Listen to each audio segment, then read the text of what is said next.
All right, all right. Welcome back to another episode, another conversation. It's Christine Jewell. And today I want to talk about identity. I want to really jump on here for those of us who are maybe struggling with confidence right now. Maybe we're struggling with imposter syndrome right now. Maybe we're in this season of life where we're just like, I don't even know who I am anymore, really, what lights me up. I don't really know myself. And it's funny that, a lot of people that I work with, and certainly in my own life, I've come to these stages a couple times where I have sort of woke up, not suddenly. I mean, obviously nothing happens, boom, just like that. But you sort of look in the mirror one day after going through the motions, going through, the day to day, getting things done, doing the same things day in and day out, showing up for the business, showing up for the family, showing up for the work, doing so much of what we do repetitively out of behavior, out of pattern. And then all of a sudden we sort of like look in the mirror and you ever stand there in the mirror and look at yourself and be like, who is that person looking back at me? Like, do I really know this person? And it's funny because for one of my favorite questions to ask clients and ask myself is, what lights you up? What makes you feel alive? What makes you really feel like yourself, And it is incredible. It is incredible how many people cannot answer that question because we are so in the doing. We forget about the being.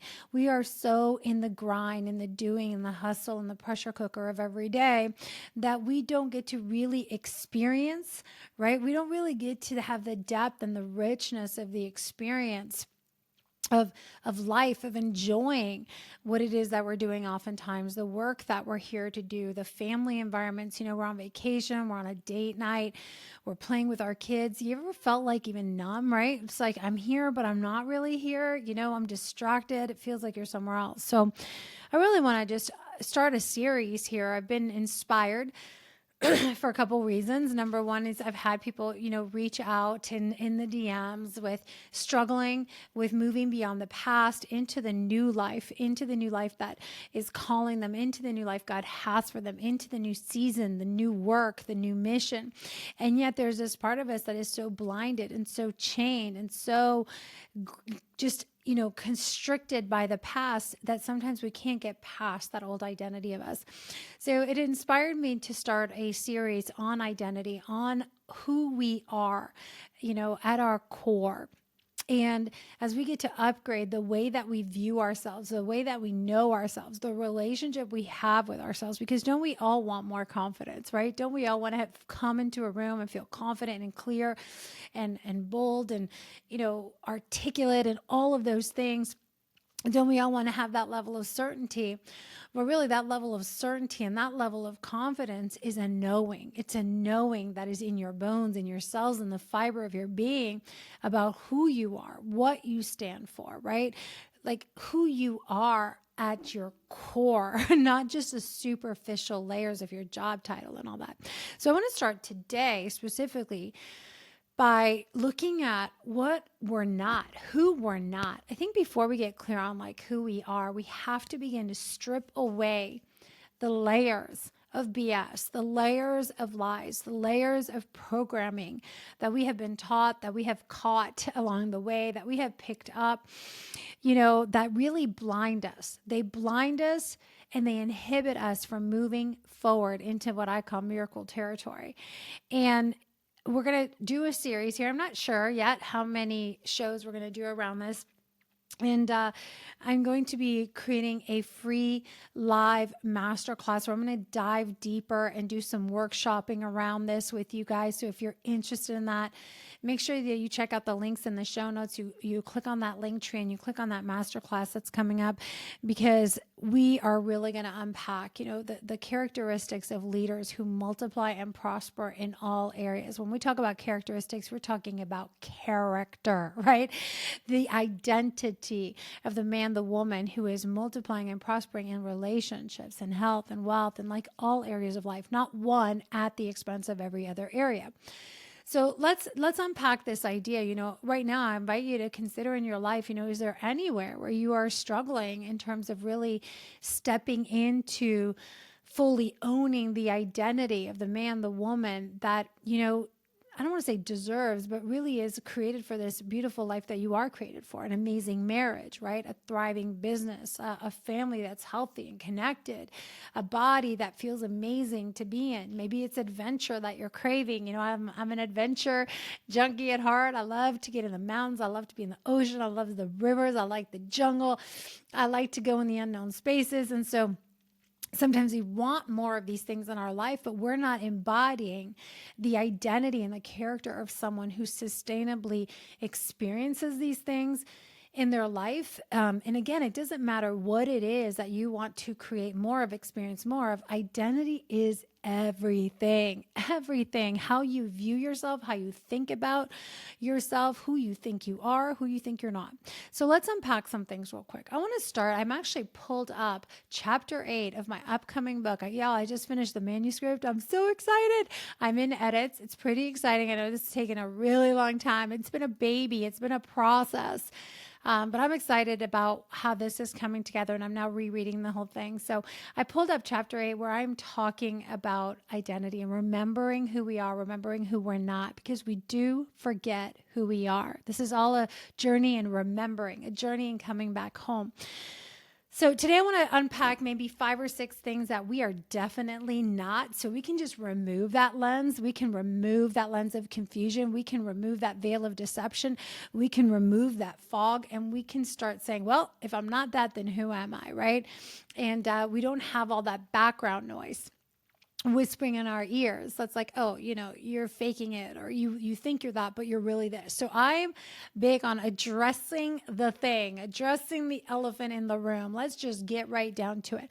So number one, I want to talk about those ego beliefs. The ego gets attached and it thinks like who I am. And I want to say, first of all, number one is I am not the identities and personalities that I have picked up along the way, right? I mean, the world has taught us to be defined by what we do, how much we accomplished, our relationship status. Think about it. When you go to a party or you're first introduced to someone, the question is almost immediate. It's so ingrained in us. It's like, well, what do you do? It's kind of like, what role do you play in life? As if our worth is intrinsically tied to the work that we're doing. And we come home and we tell each other what we did today, and look what I did, and what did you do? And slowly we become these human doings, right? And our entire identities are becoming wrapped around, entangled with our doing instead of our being. And I'll be the first one to raise my hand and admit, like, I did this for years. I still catch myself sometimes, and I'm very conscious of that. When I meet people, I don't go right into, oh, what do you do? Right? As if that defines everything about them. Because how many judgments, if you're honest with yourself, when you do ask someone what they do or you discover what they do, how many subtle below the surface judgments about that doing, that position, that role, whatever, do you have? I mean, there's a slew of them, right? And so it's funny, as I was thinking about this and thinking about some of the conferences I've been and the couples that I've met along the way, or people that I met, it is definitely like in the top 3 questions, isn't it? When you meet someone, hey, how are you? What's your name? What do you do? Do you own a business? Do you do this? Do you do that? Instead of like, hey, what's lighting you up right now? What are you working on? Or what are you excited about? What dreams do you have? What's your genius? Getting to know the heart of that person. So I want to start with like, what identities were you told you needed to be, right? There's so many of them. Some of us grew up as the artistic one, or the older brother, the older sister, the child that was ambitious and a go-getter. And, we developed these identities as like the star athlete, the creative one, the bookworm, fill in the blank. So I think that there's 2 things here. Is like, number one, we have these identities that we sort of picked up along the way, constructs of our environment. We have these identities that people told us that we were. And I think, there's some good when we celebrate our talents and our children's talents. we want to be conscious that we're not always just celebrating their doing, their performance. I talk a lot about the fact that for so many years, my identity was rooted in being an athlete. And so, it was like how fast I ran, how I did in the last race, as an entrepreneur, as a business owner, we get into groups and it was like, okay, what was your revenue and what's your business doing in profit? And it's like so much of our identity was wrapped up in like the business's performance or profit margins or athletic performance, scores, scoreboards. I mean, it's really crazy when we think about it, right? So a couple questions, to ask ourselves is like, what identities did I form and attach myself to growing up, perhaps in order to survive and or succeed? And I think that there's a lot of really good work around, creating sort of an archetype or a persona, a manifesto that's like, I want to embody more of these characteristics, more of these qualities. I do a lot of this work with my clients. When we do identity upgrades, we actually start thinking about what are the characteristics of a person who already has that, and multiplying that and stewarding it well. And, how do they think? How do they move? What decisions do they make? Right. And I think that there's a lot of value in that, but we get to remember that doesn't all define who I am, right? These are like personalities, personas, archetypes that we embody, and they're all different parts of us. We have the capacity to show up and present and hold these characteristics, but we're so much more than just one thing. And sometimes you had to forge a personality or a persona or a front, a mask, whatever word you like to use, in order to survive. As a child, maybe you had to survive, but maybe it was also where you got the love. Who did you have to be to succeed? I love that, when Tony Robbins does a lot of interventions, if you've ever been to one of his events, one of the things he says is like, whose love did you crave the most? This is a power question, you guys. Whose love did you crave the most growing up? Whose attention did you seek, right? Was it mom or dad? And who did you need to be or become in order for them to love you or to receive their love, their accolades, their affirmation, etc.? And it's crazy, right? So I'm thinking like, well, I always had my mom's love. She was so affectionate. She was like so nurturing. She's kind of the epitome, it seems like, of unconditional love. So I never really had to crave or dance or perform or be anything. I knew my mom's love felt very solid for me, right? So I pretty much allowed her to see more of the parts of me, the ugly parts, the beautiful parts. My father's love was different. It felt like I had to be beautiful and be a performer. And that's what I got celebrated for, right? It's like as I grew up and I was always celebrated for how pretty I was or how pretty I looked or the good things that I did, my grades, the good things, the performance, how many goals I scored at the game, how many games we won as a team. And those are the things that were always celebrated, recognized, acknowledged. And that was the source of a lot of love. So of course, you start to really enmesh into these identities. It's like, well, that if I want to get love, my worth, my value, all of that comes from that. We know that, right? So it's a great question to ask, like, whose love did I crave the most growing up, and who did I need to be in order to receive that love? But it's a great reminder that we are not that personality, right? We are not that identity. So that was the first question is, what identity did I have to form and attach myself to in order to survive? What identity did I form or attach myself to in order to succeed, right? So it could be all-star athlete, like high performer, high achiever, entrepreneur. And so I think that these are all beautiful identities and beautiful personas. Again, this is not knocking any of these. This is just recognizing that we are so much more from these. Number 3 is, what identity have I gotten my sense of connection or love from, right? What identities have I got my sense of significance from? This is a huge one. Like, I think back to the days of being a captain or a top 1%, athlete or a business owner that was in the top 1% bracket of my mastermind group or a certain industry, right? Like, where have you gotten your sense of significance from? the source. I loved being able to say I was a business owner, entrepreneur, boss of my own reality. Like I enjoyed going to the mastermind events, conferences, think tanks. I loved voraciously reading business books and implementing strategies. And it felt like so enticing. It was a huge driver. And I was like, yes, this is who I am. Until that identity got such a hold of me that I could not separate myself from that identity in order to see the other layers of myself. I became obsessed with being the business owner. And I would only feel satiated or satisfied, interestingly enough, for a brief moment when I was making money, when I was growing the business, when I was serving clients, I was working on it in some way. And yes, there was a season of my life when I was a sole provider for my family, right? And the pressure was on to produce and make ends meet. But I was not connected to trust, right? And so I had such an enmeshed identity that I didn't know how to really relax in any other role, any other part of me, right? So we'd go on or we'd go on family trips and go to the cottage, and I'd feel like I needed to get up and get the laptop out and do something productive. And even if I was having a day skiing with the kids or playing on the lake, I would feel like, oh, I didn't get anything done today. I didn't get anything done. I'm such a loser, right? It's crazy. I was forgetting about the part of me that is a mother, and just a woman and a human being that gets to play and enjoy life and enjoy God's creation and enjoy downtime and rest, that I'm so much more than just that identity. And I think what I said there is important for us to remember is whenever we are attached to a label, a personality, an archetype, an idea, and we cannot separate ourselves from it in the sense that if we're not playing that role, then we don't know who we are, right? So just thinking about that, it's like I'm so much more than that.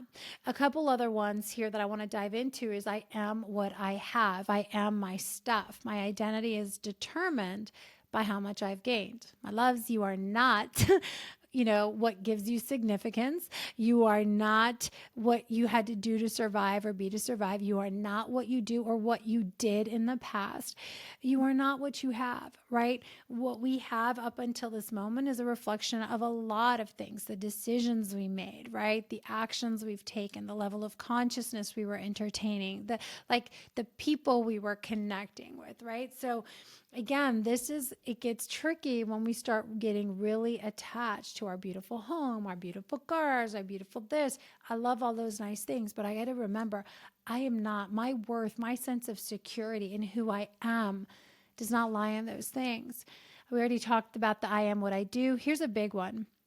I am my relationships. Specifically, my identity is solely determined by my relationship status. So for example, if all of me is being consumed by just like being a mother, not just being a mother is a beautiful role and a beautiful thing to be able to be in life. I believe we're all mothers, women, we're all mothers of children. We're mothers of the earth. We're mothers. We're bringing this nurturing energy into the world.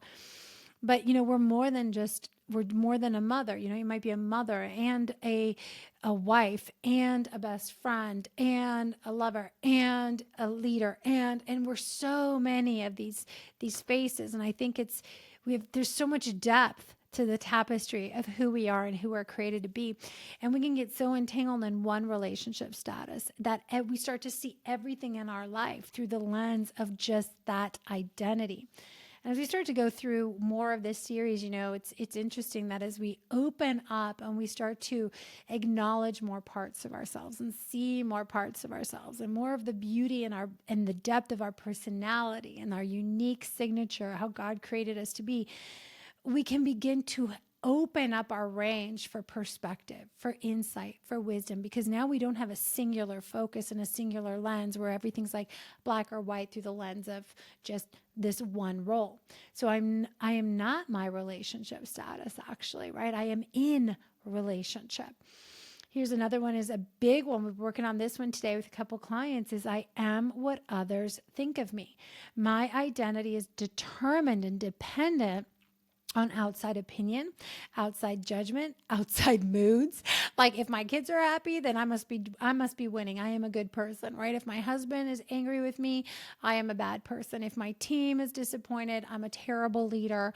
I'm I'm worthless, And how many times, come on, how many times does that kind of language run through your head? Like, I'm a useless piece of, or I'm worthless when it comes to this. And I hear this language, and we have to be so conscious, right? Because this is, I believe, what it means to build our house. Our body is the temple, our house, our identity on sand. Each of these things above is literally like sand. It's always shifting. It's always changing shape. Think about it. What you have changes. What you have shifts shape. Things come, things go. You could throw things out, right? Things move constantly with changing seasons, external conditions.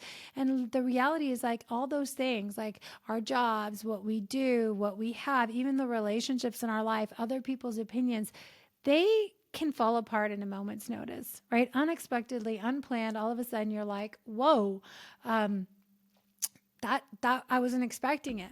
And especially as I talk to some of you, some of the clients that I'm working on really intimately, especially as I work with people who are going through hard seasons, maybe separation, maybe divorce, maybe a loss of a business, or transitioning out of an old way of doing business and creating something new.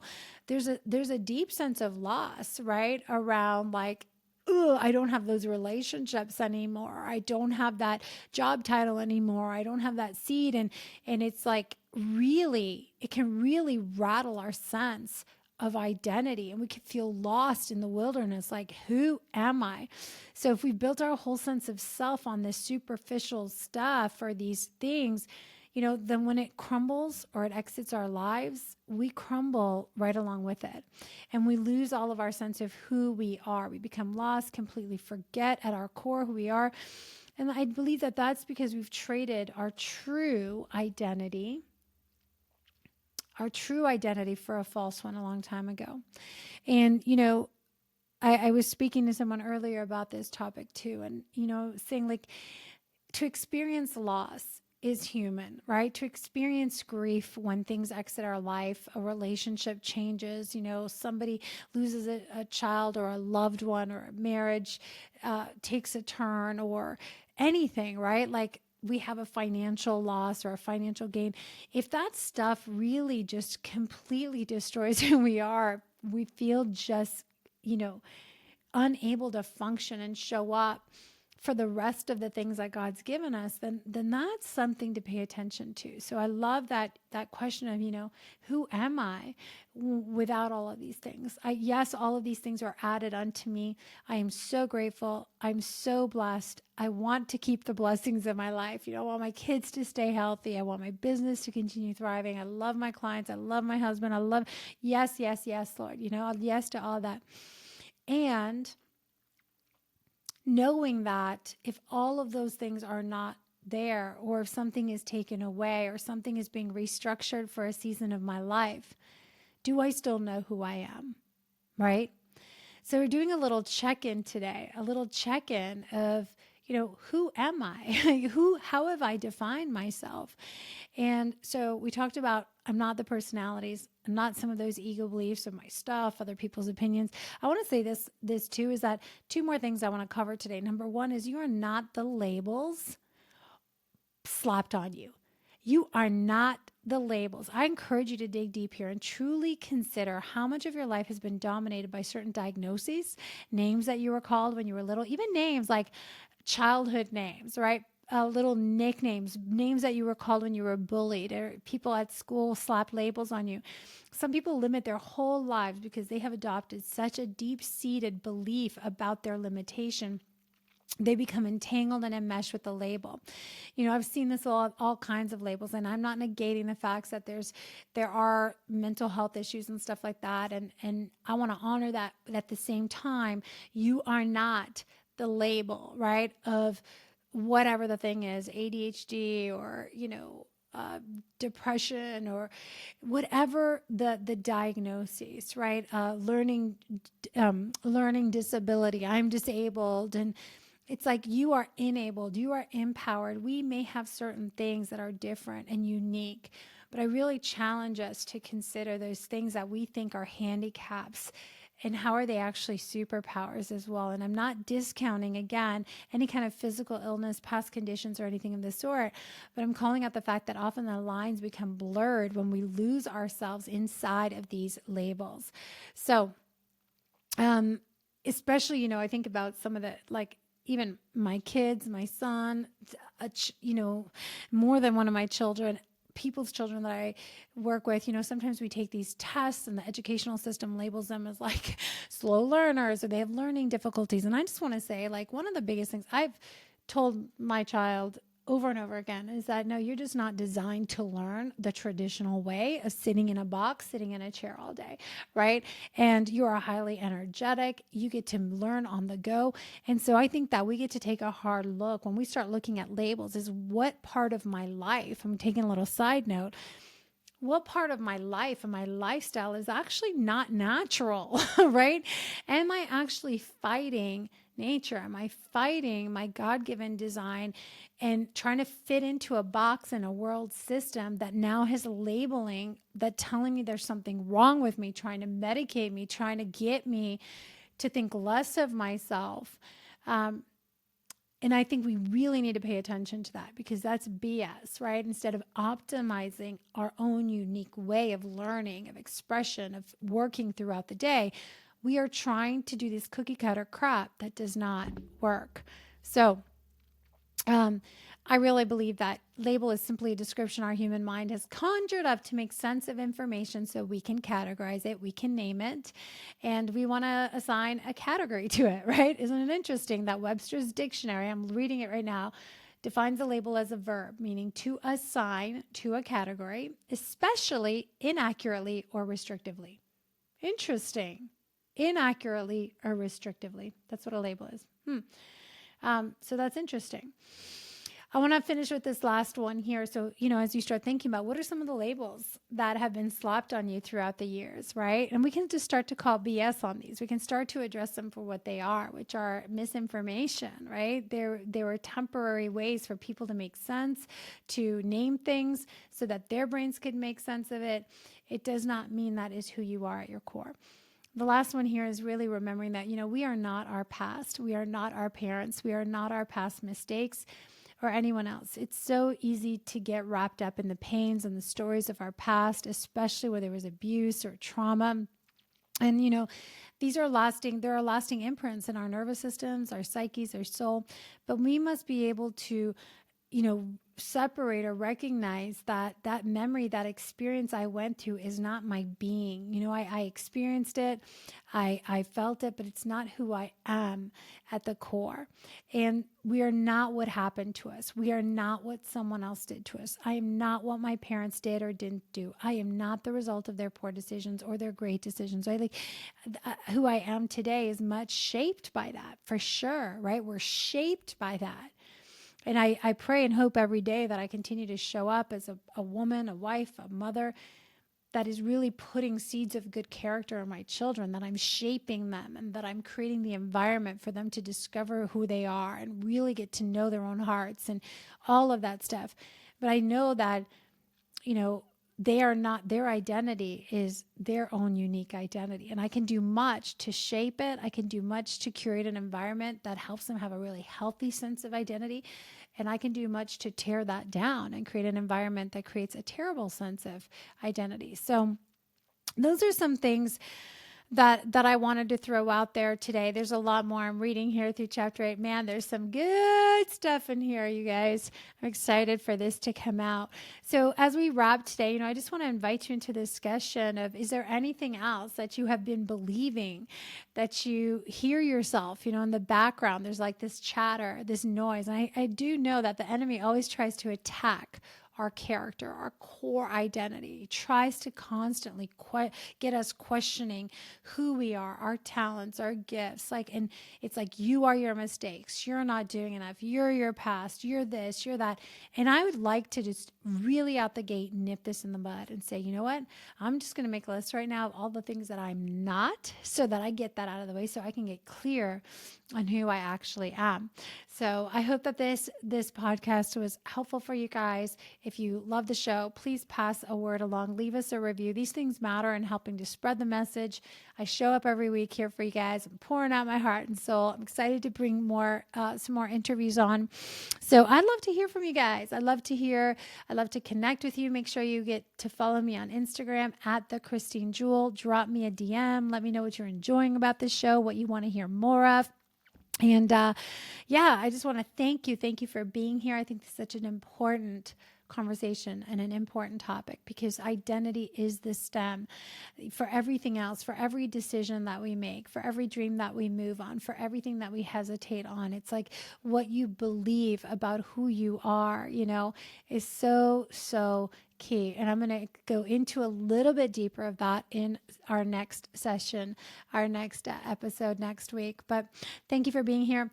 As always, if you want to go deeper into this work and you know that you are positioned for an identity upgrade right now, click on the link below, apply to work with me. There is a short application process. It'll come to my team, and then we'll send you back an email with the best next step, whether that's a self-paced program, coaching through our community, etc. But at least it gets you in the world, in the conversation, and you are taking a step towards that new life. So thank you again.